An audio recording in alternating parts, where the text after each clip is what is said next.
1 decade ago, Joe Mingway, in his capacity as director of the China Foreign Languages Publishing Administration, was a guest of honor at a book launch hosted by the Chinese Consulate General in New York. The event saw attendance from senior Chinese diplomats and ex-U.S. government dignitaries. Joe Mingway, exuding versatility and eloquence, engaged in conversations in impeccable English. This might be just one of his many visits to the U.S. over the past 13 years.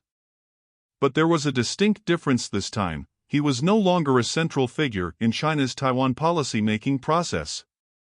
Title 1: Joe Mingway, the Best Salesman of China. Back in 2000, Joe Mingway was indisputably an emerging luminary. At just 45, he took on the role of Deputy Director General of the Chinese Communist Party's Taiwan Affairs Office, a rank equivalent to that of a vice minister. In that capacity, he was responsible for mediating communications between the United States and China concerning Taiwan issues. Typically, such a position was reserved for officials around 60 years of age.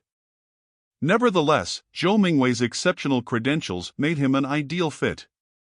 His academic journey took him through elite institutions in both China and the U.S., where he honed his expertise in international politics and American studies. Between 1996 and 2000, he was the go-to person in the Shanghai municipal government for liaising with international dignitaries. His fluent English, polished at Harvard, was described as hot green tea with honey by a Time magazine journalist. So impressed by Joe Mingway's adeptness at engaging with foreigners, one U.S. official even labeled him the best salesman the Chinese have. Before Joe Mingway's ascent, Wang Huning, another intellectual prodigy from Shanghai, had already established himself in Beijing as the deputy director of the CCP's Policy Planning Office. Both Joe Mingway and Wang Huning, graduates of Fudan University, were widely seen as rising political stars. While Wang Huning's career continued its upward trajectory, reaching the top echelons of China's leadership, Joe Mingway's path took an unexpected turn in December 2003.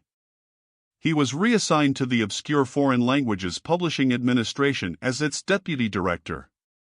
The government has remained tight-lipped about this shift. One theory suggested that Joe Mingway's stance on Taiwan was perceived to be too conciliatory. It posited that his inability to prevent then-Taiwanese President Chen Shui-bian from advancing a referendum agenda might have caused his sidetracking. Another theory hinted at lifestyle issues, specifically extramarital affairs, as a potential reason. There were also whispers of potential breaches in national security.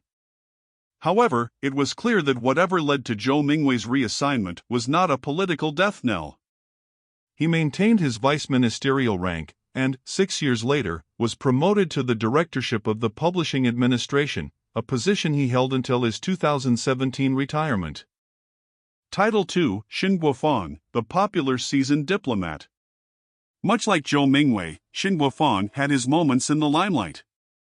In 1984, he became secretary to the soon-to-be-appointed minister, Qian Gang, later known as the godfather of China's diplomacy.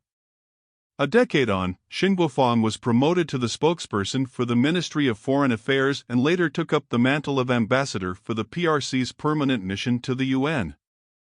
By 2003, Shin Wafang, then 50, was appointed Assistant Minister of Foreign Affairs. Ranked first among the 4 assistant ministers, he was anticipated to become vice minister in short order. Notably, 2 previous foreign ministry spokespersons, Qian Gang and Li Zhaoxing, had already climbed the ranks to become ministers of foreign affairs. As a seasoned diplomat, Shin Wafang was a favorite among foreign journalists. Not only was he fluent in English, but he also had a command of French and Spanish. Beyond his linguistic talents, Shin Wafang was adept at playing both the guitar and the violin and was said to be a skilled dancer. Despite the strictures of his official role, he managed to forge rapport with many journalists, standing out as one of the few Chinese officials willing to dine one-on-one with foreign correspondents. Shin Wafang approached his duties with patience and remarkable composure. With frequent appearance on Chinese state TV throughout the 1990s, he enjoyed a certain celebrity status in China. Yet, as noted by a Straits Times correspondent, there is no trace of self-importance in him. In December 2005, Shin Wafang's career trajectory shifted abruptly. He transitioned from his prominent diplomatic role to become the chief editor at World Knowledge Publishing House.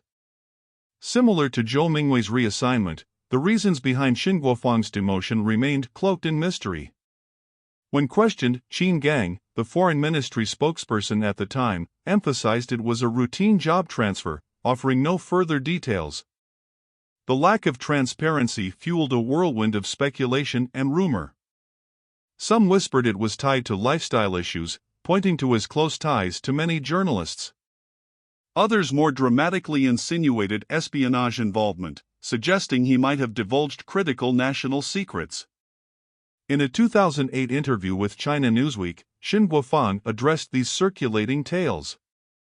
There have been countless rumors of me being a spy, facing arrest, receiving a death sentence, even getting divorced 3 times, Shin Wafang remarked with a chuckle. The truth is, I've never divorced, I've been with the same wife throughout. Yet, when probed about the true reasons behind his demotion, he replied with a light smile, I don't quite understand it myself. Shin Wafang's responses lent credence to another theory, which suggested that his fall from favor was due to bureaucratic infighting. According to the Hong Kong-based newsweekly, Yazhou Zhoukan, Shin Wafang was edged out due to power jockeying within the ministry. The magazine indicated that, as early as his tenure as the deputy representative of China's permanent mission to the UN, Shin Wafang had multiple chances for promotion to assistant minister. Yet, every time an opportunity arose, anonymous reports about his lifestyle would find their way to the disciplinary departments and the Ministry of Foreign Affairs leadership, consistently thwarting his advancement. Title 3, Qin Gang, The Meteoric Rise and Uncertain Fall. Compared with Joe Mingway's and Shin Wafang's career trajectories, Qin Gang's rise through the ranks of China's foreign policy establishment was markedly faster. In late 2022, following a brief stint as ambassador to the U.S., Qin Gang was inducted into the powerful CCP Central Committee. Shortly after, he was appointed the foreign minister. Within just a few months, he climbed further, becoming a state councillor, thereby joining the ranks of the party and national leadership.